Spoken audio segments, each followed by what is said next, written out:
Hello everyone. வீடியோவில் causes of world war 1 பற்றி தான் பார்க்க போகிறோம். அதுவுமே 2 பார்ட்டாக டிஸ்கஸ் பண்ணுறோம். பார்ட்டில் யாரெல்லாம் அலையன்ஸ் ஃபார்ம் பண்ணாங்க, ரைஸ் ஆஃப் அக்ரெசிவ் நேஷனலிசம், இந்த 2 டாபிக் தான் டிஸ்கஸ் பண்ண போகிறோம். யூரோப்பியன் பவர்ஸ் 2 செக்ஷனாக பிரிகிறாங்க. அந்த பக்கம் பார்த்தா சென்ட்ரல் பவர், இந்த பக்கம் பார்த்தா அலைடு பவர்ஸ். சென்ட்ரல் பவர்ஸில் triple alliance Germany, Austria, Hungary, Italy இருக்காங்க. அலைடு பவர்ஸில் ரஷ்யா, ஃப்ரான்ஸ். சென்ட்ரல் பவர்ஸை லீட் பண்ணது யாருன்னா ஓட்டோவன் பிஸ்மார்க் தான். அவர் தலைமையில் தான் இந்த சென்ட்ரல் பவர்ஸ் இருக்குது.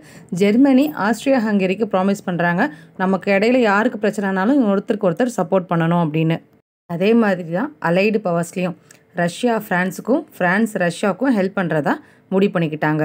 இதில் பிரிட்டன் கொஞ்ச நாள் ஐசோலேட்டடாக இருந்தாங்க. ஜெர்மனி கூட அவங்க அலையன்ஸ் வச்சுக்க ட்ரை பண்ணுறாங்க. பட் 2 தடவையும் அது நெக்லெக்ட் ஆகுது. அப்போ மறுபடியும் அவங்க திரும்ப ட்ரை பண்ணும்போது பிரிட்டன் யார் கூட அலையன்ஸ் வச்சுக்கிறாங்கன்னா ஜப்பான் கூட. ஏன்னா ரஷ்யாவுக்கு எகென்ஸ்டாக ஜப்பான் இருந்ததுனால ரஷ்யா கூட பிரிட்டன் அலையன்ஸ் வச்சுக்கிறாங்க. அதுக்கடுத்து திரும்ப எப்படி சுச்சுவேஷன் மாறுதுன்னா ஃப்ரான்ஸும் பிரிட்டனும், ஸோ அவங்களுக்குள்ளே இருந்த அந்த ஃப்ரெஞ்ச் மொரோக்கோ அண்ட் ஈஜிப்ட், இந்த 2 விஷயத்துக்காகவும் பிரிட்டனுக்கும் ஃப்ரான்ஸுக்கும் ப்ராப்ளம் இருந்தது. அதை இங்கே செட்டில் அவுட் பண்ணிக்கிட்டாங்க. சென்ட்ரல் பவர்ஸில் 3 பேர் இருந்தாங்க, ஆனால் அலைடு பவர்ஸில் 2 பேர் தான் இருந்தாங்க. ஸோ ஆள் குறையுதுன்னு சோலோவாக சுற்றிட்டு இருந்த பிரிட்டனை உள்ள தூக்கி போடுறாங்க. ஸோ பிரிட்டன், ரஷ்யா, ஃப்ரான்ஸ் இவங்க 3 பேரும் சேர்ந்து தான் ட்ரிபிள் என்டிட்டியை ஃபார்ம் பண்ணுறாங்க. ட்ரிபிள் அலையன்ஸில் Germany, Austria, Hungary, Italy. Triple என்டிட்டியில் பிரிட்டன், ஃப்ரான்ஸ், ரஷ்யா 2 பக்கமும் ஆள் சமமாக இருக்காங்க.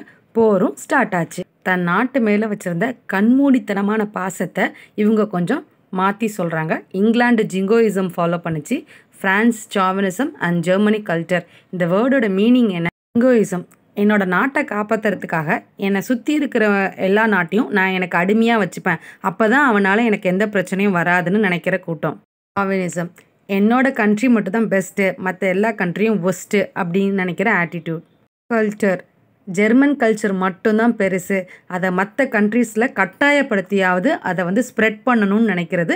3 மீனிங்கும் ஞாபகம் வச்சுக்கிறதுக்கு சிம்பிளான ஃப்ரேசஸ் கொடுத்துருக்கேன், பார்த்துக்கோங்க.